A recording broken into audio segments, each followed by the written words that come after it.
Today, I am joined by Lilly McGann, who runs People Experience at Sliide, a company that's grown fast over the past 10 years and really takes people experience seriously.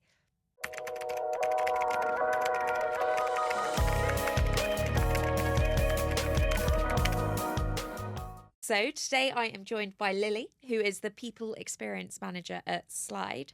So I guess to kick us off, it would be great to understand a little bit about what Sliide does. Yeah, sure. Thank you for having me. So we're a mobile app company. We solely operate in the US, and we work with mobile carriers to distribute our app onto lock screens on the phone. We've got two different types of apps. So there's one that sits on the lock screen, and then there's another one that is a content app, and we work with large mobile carriers, but I'm not allowed to say who, but you would know who they were if I did. Okay, fine. And in terms of your roles, you're People Experience Manager. I actually used to be the people and talent team until 3 or 4, maybe 5 months ago. Sean became head of people, and he decided that people and talent didn't suit who we were and what we did. So he changed us to the people experience team. And then my role changed slightly to be people experience manager. So I look after everybody from pre-onboarding, so during the recruitment process, right through to onboarding as well. And then I look after everything else in between, and I guess everyone's journey in life in the office as well. So Nice. What they experience, what they touch. So you've said people and talent didn't feel right and you moved to People Experience. Yeah. Talk me through that and kind of... So I think for us, what Sean said is we're not just your typical HR team who are just kind of recruiting people and then moving on and just dealing with everything in a really regimented way. Yeah. Sean does a lot of people and business partnering. So he does everything from actually sitting in on a squad sprint to really truly understand the business and their pain points. And then from my perspective, I get into the office really early, and this is my personal choice, to make sure that the experience in the office is great for everyone in the morning. So we have a drinks fridge, which I will stock up. I'll stock all the snacks up. I'll turn all the meeting room lights on, turn the diffusers round, just make the whole, every touch point that everyone has great. And that just, it felt more fitting to be called the people experience team than just people and talent, because we were doing more with the experience. And it's something that both of our founders are really invested in. So our co-founder Frankie, he sits in all our team meetings, he gives his opinion, he wants to know exactly how the people are feeling and what they need as well. So it just felt more fitting from that perspective. And it sounds like you've got a lot of people experience team going to meetings and that type of thing. Yeah. What other ways do you get the feedback and kind of pulse check the team, I guess? My favourite, which is word on the street. Yeah. So that's me in the kitchen when someone's making a coffee, just having a chat with them. Me going their favourite thing to do is go to the market at lunch. I take my lunch in, but I always go with them on the walk, and I just kind of quietly listen to their conversation, then just ask kind of small questions here and there to kind of I guess probe and find out a little bit more about what they're talking about. Yeah. So that we can get little pieces of feedback that way. For when people first start in their onboarding experience, in their first 3 months, they have check-in meetings with me. So you'll have one in your first week, in your first month, second month, and then the third month just before you go to your probationary meeting. Yeah. And that's really, I guess, an opportunity for you to express how you're feeling in an environment that doesn't include your manager. And I guess is slightly informal in terms of hierarchy in our team, Sean, Jason, and then me is a little bit more informal when they're talking to me.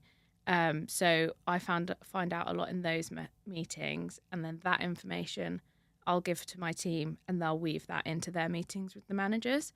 So it's all really succinct from that perspective. I guess for an example, somebody said to me in one of those meetings they didn't feel like they were getting the information from their manager that they were like doing well, or like what they needed to do in order to like pass their probation. I took that, I said to Sean, and Sean didn't directly go to the manager and be like, hi, your own colleague said this. He was like, oh, like, are you giving clear outcomes? Like, do you think the person knows what they need? Then when I checked in with them again, they were like, everything's really clear. It's changed. They were like, I don't know what you did. But like, I just feel so much clearer. And I think we wouldn't have picked up on that if we didn't do things like those check-ins and kind of like share the information as a team. And if Sean didn't have the meetings with the managers as well. So it all like blends really nicely, I think. What are the kind of touch points and things you put in place, I guess, to create that experience? And I guess, how do you measure success on that? I guess it's hard to measure success, right? Because success will look different for everybody, because everybody's journey and touch points are different depending on their role, the part they play within the business, I guess, where we hire them, because obviously we do have some European people as well, so that'll look slightly different.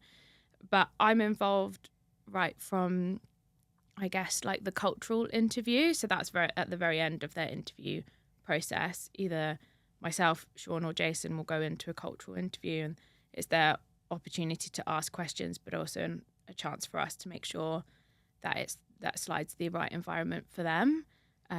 Especially being a small tech startup, we're not in the early stages. We're very well established, but we do still run quite lean teams, and that's not necessarily always for everyone, even though they might say out loud it is. In reality, it's not. So we kind of, I guess, test the boundaries of that in the cultural interview, and then they kind of get handed over to me from either the recruiter, and then I will speak to them, send them their contract, talk to them, kind of like check in with them every other week until they start.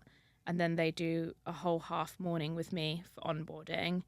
I take them around the building, I show them everything. I sit down with them for an hour and just kind of give them the ways of the business, like how we operate. We don't send company-wide emails, for example, which was like a stark contrast for me, because I came from like a place where I was writing the company-wide emails to send to 500 people, and we just operate on like Slack and things like that. And then kind of making sure that they meet their buddy, we take them out for lunch, all of that side of things. And in terms of kind of your career and pathway into people experience, how did you get into that, and how did you? I was blasphemously a recruiter for 5 to 7 years. So I was just like a typical agency recruiter for a long time. I moved into becoming an internal recruiter at a recruitment agency. And then I guess at the recruitment agency I was working for, they were opening up a new team, which was like a culture team to look after the business. And my old CEO, Nick Baxter, told my friend that I work with, don't you think Lily would be great at that job? She told me that. And so I like interviewed for it. And then I didn't get the main role. We assigned a head of culture, and he made a role underneath her for me. And I was people and culture business partner for a year or so. Then we took on internal comms. And then I was like, no, I'm safe. Recruitment's what I know. I know how recruitment people tick. Am I really like challenging myself? So I was like, no, I want to go and do this somewhere else, to like work with different types of personalities, a different type of business where I don't know how like everything works. And so then I joined Sliide. And in terms of people experience, because that's very different from recruitment, what were kind of the early surprises when you transitioned across? I guess you could say like in recruitment, you learn what people want from a job, right? Like what they're looking for. And then when I do people experience, it's like I've learned the reason why people stay in their job, like what makes them sticky. What do you think are kind of the 3 things that make people sticky? I think that there is no 3 things that make everybody sticky. Like for me, it's like that. I guess when people say like, oh, describe what your culture's like, I find that a really difficult question because I think that our culture means something different to everybody in the business. I also think it's a feeling and it's like a sense of belonging. It's not like a word, if that makes sense. But for me, and definitely what we see at Sliide, is the sense of community that we build for everybody. Like, we're so great at, for example, we have a large South Asian community and they do massive events for us where like they bring all of their food in that they've families made. And those are the things where I see everybody talking to one another and they're like, this is so great. I've never done this at any other company. Like, I love this about us. Yeah. I think it's the small things that are super like Sliide coded. And I learned that at Christmas. Like, our Christmas party had these like tiny nuggets that our CEO had like dropped in that like you just made it so Sliide. Like, you wouldn't have had that party experience anywhere else. Yeah. And they were all the things everyone spoke about for weeks. And I think that's what makes them stay, because they feel like they're part of something in terms of like the things we did. Yeah. Oh. So we planted an actor in the business for a day. Yeah. Undercover. He was a new starter. Yeah. And everyone was like talking to him, taking him out for lunch on the day. They were like, oh, we're so excited for you to join, asking him. And then when we got to the party, he got up on stage and did a whole rap about Sliide that my two founders and my boss had written. Oh, fab. Yeah, and they were like blown away. They couldn't believe it, and it had shout outs to certain like projects everyone had worked on, and things like that. So that's like I think yeah. And then merch, memorable. Yeah. And merch is really big in our office. Okay. I'm gonna get killed because I'm not wearing any merch right now. But we did like an exclusive Christmas merch drop, and we surprised, no one knew that we were doing that, and we surprised them with like a catwalk of models halfway through an awards ceremony. They didn't know that they were having either. Everything was a surprise. And they're just like, oh my God, this is amazing. Like, I get asked every day, when's our merch arriving? I think it's like, because they feel like it's made and created for them. Yeah. And our CEO did it. So like, it's like, he's so busy signing and winning contracts, but he also like takes so much time to invest, to make stuff special, to make things special for the business as well. So I think it's those things. I've never experienced anything like it. No, I've never heard anything like that. It's crazy. It is crazy. Very uniquely, we do free haircuts every other Tuesday. I've never worked anywhere that does free haircuts. That is niche. Yeah, and it's overflowing, so we're adding an extra day onto that. Yeah. And like, they're big drivers in I would come in for a haircut. Yeah. Yeah. And we did hairstyling like for the Christmas party. So yeah. And how do you make that office environment? Because I guess that is such a big part of the people experience. Yeah. And I know you spoke earlier about coming in and turning the lights on and making sure all the fridges are stacked. Yeah. What other things do you kind of do to, make that office experience a good one? Well, I think the office optimization was a big project and a big piece, which I spent some time over Christmas doing, and I've just made the world's most cringy NTV Cribs video to announce that. Yeah. Love to see it. Yeah, it'll be on LinkedIn soon, but the PG one, not me making lots of jokes. So that's definitely helped. Like, we've got new spaces. It sounds really silly, but like, we just had a lot of stuff everywhere. Yeah. Where like we might buy something for something, or we're a phone company. I've never been in an office where I've seen so many mobile phones in my life. Okay. Yeah. So I like cleansed it. And when people came back in the first week of January, they were like, oh God, it feels so like spacious, like an area in here. Like, I love it. Like, it feels so good. Like, I want to be here more. So I think that was really great. Yeah.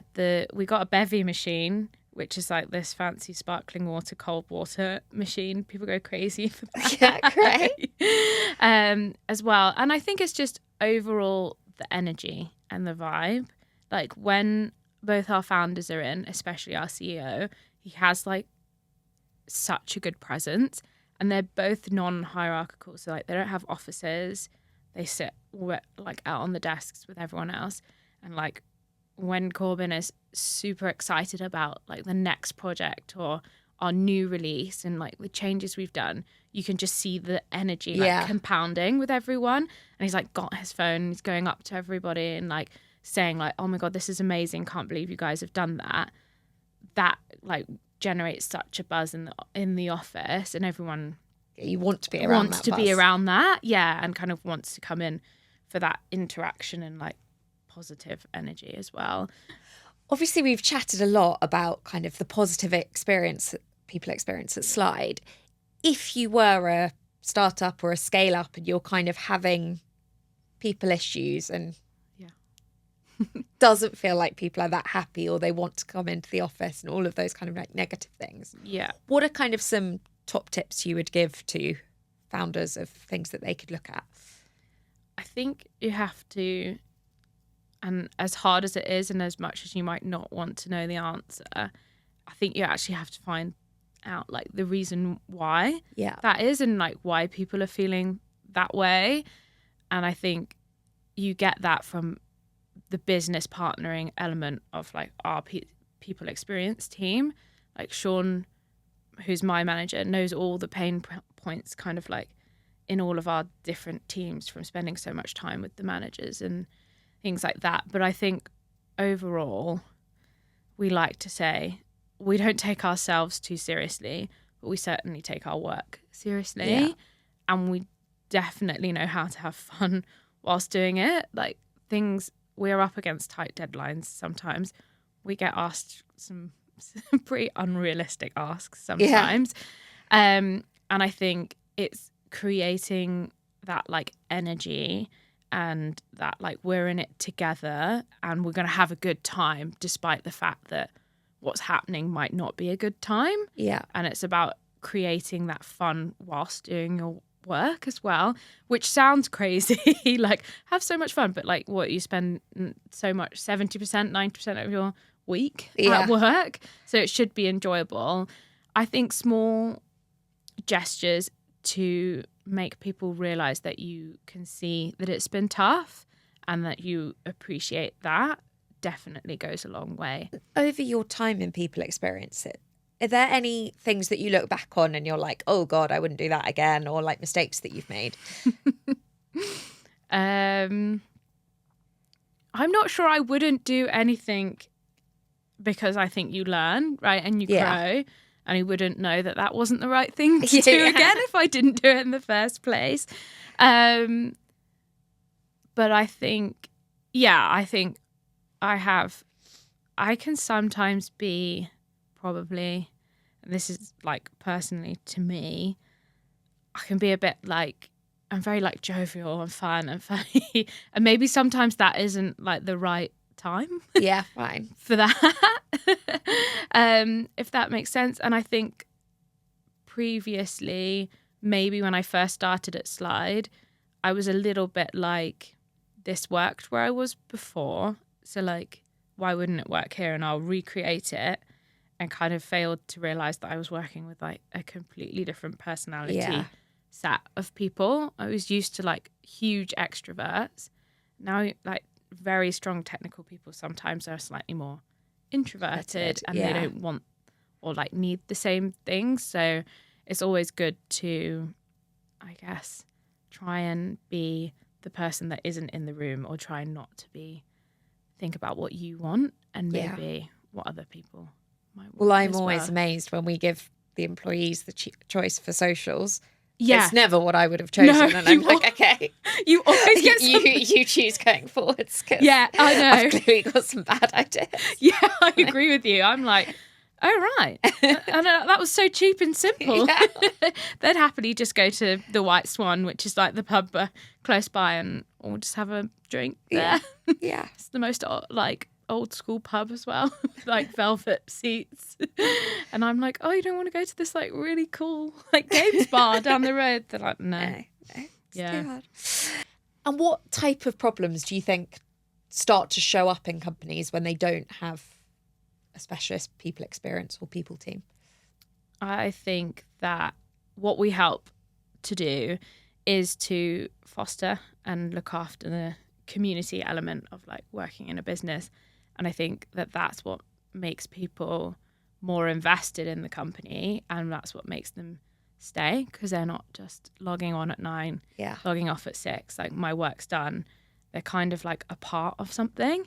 And it goes back to like what I said earlier. I guess that's their sense of belonging as well. So if you don't have a sense of belonging, you probably won't care that little like extra 2% more. And I think that extra 2% more is what makes us as a business more effective, do a great job, and we kind of benefit from that. So by investing in the people, we've technically invested in our company, because we're getting more from everyone because they feel like they're a part of it. And they're like coming on the journey with us as well. You saw that a lot in COVID, because that cultural element disappeared to a large degree. And so then it just became, if you're doing the same work, you go to any company that pays you the highest, which isn't necessarily, whereas I feel like actually a job is about much more than that. 100%. And I think especially in a startup where, you know, things are going to get bigger, I guess there's also opportunity to sometimes have shares or things like that. I think that opportunity presents itself if you're invested and you play a large role in like the community element of that as well. And how do you make sure in your interview process you're not introducing bias, and do you have rules in place or things that you do in the interview? That's interesting, because I guess I've been exposed to so many different ways you can look at that from being a recruiter. Right? There's like some people have quite a regimented way of looking at it. Like some people remove names from CVs and things like that. We work really closely with one recruitment partner. They actually spend 2 days a week in our office. Wow, okay. So that they're fully embedded. They come along to socials and things so that they really truly understand us as a business. They look after a lot of that for us, but we always make sure, especially for a lot of our more technical roles, that we are seeing the best talent, but we're also seeing a range of talent as well. I think it's hard to get that balance right. With some people they want just the definite diverse pool, but I think we're looking for the best talent, and we want to do that in the best possible way. And in terms of like burnout and stuff, what kind of like aspects of how a company structures itself do you think really contribute to those types of problems? I think sometimes burnout can come from different places. Some burnout, I think, can come from people's personal desire to like deliver on so many things and like want to do their best. So they're like, and that's not a bad trait, but also obviously cannot be the best for you as a person. But I also think it's about not realizing the pain points or not being like in the detail of the business. So where we are business partnering, if someone hears that somebody's working on like 5 different projects from 5 different people, I think we would probably then go and have a conversation with that head of, or whoever's kind of like they're responsible for them, and say, this person's working on like 5 crazy large things that we need to deliver. Like, can we spread this across different people? Can we regularly check in on them? Like, how much work have they actually got? And kind of, I think that's the thing from a people experience team. It's about knowing the business and kind of almost knowing what they're working on and like working on it with them. To then realize where that would come from before it actually becomes burnout. An actual problem. Quick fire round. Ooh. What is your work setup? Well, I have the same desk, but we're supposed to hot desk. Everything's pink on my desk. Oh, wow. It's my favourite colour, even including my laptop case. Nice. And I have one screen and my laptop. Nice. And my pink cups. And a tool, book, or idea that has really shaped the way that you work? The Productivity Method notebook by Grace Beverley is what I use every morning to like do my like 3 top priorities, my quick wins for the day, and my general list. That just helps me compartmentalize. Yeah. Nice. One thing every company should do when it comes to company culture. Have fun. Nice. One working practice you would redesign in most growing companies. Onboarding. 100%. Yeah. Well, thanks so much for joining us today. It's been so interesting speaking to you and learning about people experience. Thanks for having me.